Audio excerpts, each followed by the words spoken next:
All right, let's see if we can make some sense of this.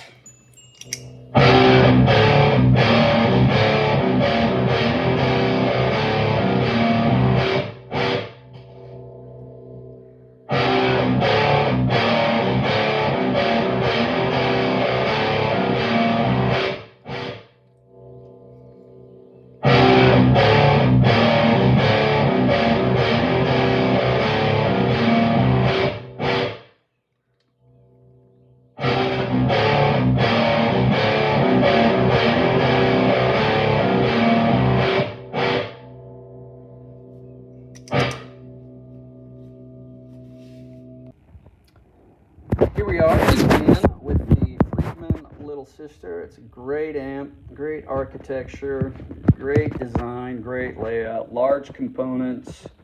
It's a really nice made American amp.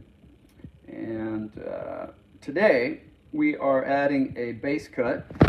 It comes with a bright switch, but it's not a typical bright switch that activates a capacitor across the volume or the gain knob. It does something with the tubes, and it is effective, but it's not quite enough for me. My gripe with this is how much bass is on tap. It's got a lot of bass that's kind of hard to dial out. It just stays in there, the frequency range.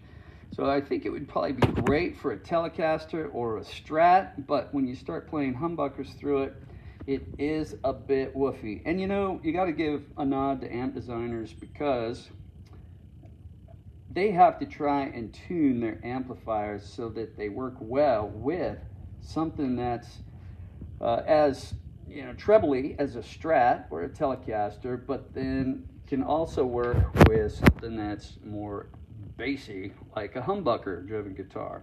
So they got to try to find middle of the road to make both those instruments sound really good. Now, my only gripe with this, like I said, is that it's always been a little bit heavy on the bass. So what I'm going to do today is install a bass cut in a very similar way to how you would install a bright cap. You do kind of have to just play around with things. I'm going to be using the active leads here. This is our ground lead, but I'm going to use the white and the red on the master volume. And you kind of have to just play with your caps and see what you like. And unlike resistors, capacitors double up. The capacitance value is doubled up when you put them in series like this.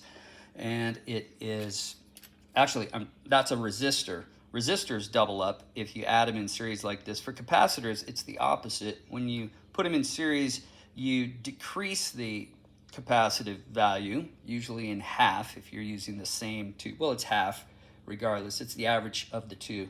And if you put them in parallel with capacitors, you increase the capacitance value, unlike resistors.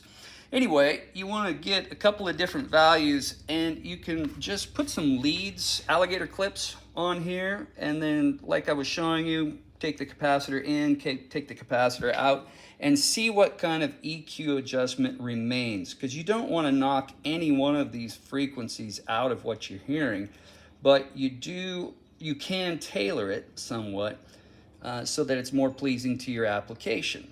This is a great guitar great amp for Strats and Telecasters. I just don't like it so much for the humbuckers. And so what I've done is pick one here, 15 nanofarad or so, and I'm just going to place it across here. It still allows a lot of the bass to come through, but it does cut out some of that lower woofy bass that I'm not so keen on. Now, the cool thing about this is this amp, the front panel, already has holes, not holes, but hole places for more switches that are cut through the chassis, but not through the front panel. So it's ideal for installing other switches, putting in mods of some sort. I selected this one right here because it's right next to the bass knob, so my switch made a whole lot of sense right there. I drilled a whole center hole from the back through the front left, and now I'll clean that out to the proper 1/4 inch size. I've got my switches, single pole, single throw, on off, basically just an on off switch. Got a bunch of these in the bag.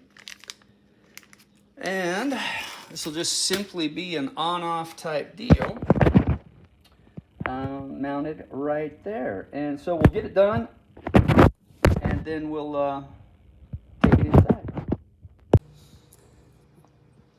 I finished the install. There's the switch right there through that hole. Now I wished I had done it through this hole, but you know, whatever.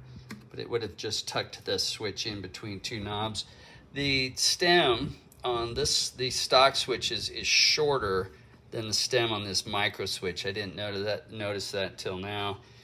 And it's okay, and this is great amount, but I would have, if I did it again, I'd put it there. Anyway, settled on a 0.001 microfarad cap right there. Ran the wire right around there, up through here into the pot. So all pretty nice, pretty clean, really nice amp. Again, large components. This is something that if it did fail, you'd be able to probably have a good chance of repairing it. The failure would either be obvious, or if you know how to use a multimeter a little bit, you'd probably be able to find the problem. All right, so that's that. We will take it inside and get some tones. Again, so right here, and then right over here to the active lugs of the master volume. Right there, the green and black. All right, let's check it out. So this is not engaged, and we have our treble at 3 o'clock. The mids are gonna stay about in the middle, and the bass right now is at about 9 o'clock because it's got a woof to it.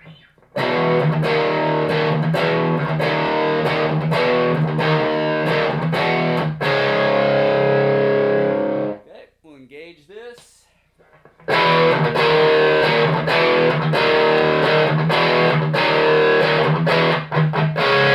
Now, really loud. It's louder.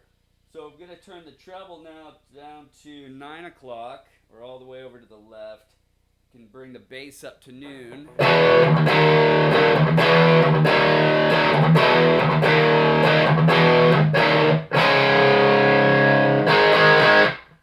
It's got, does that all day.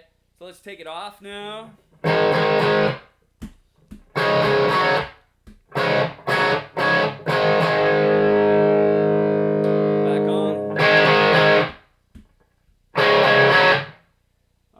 So it's a great mod. I like it. I'm a fan of it. I think ended up with a 0.001 capacitor, microfarad cap. Put a link in the description.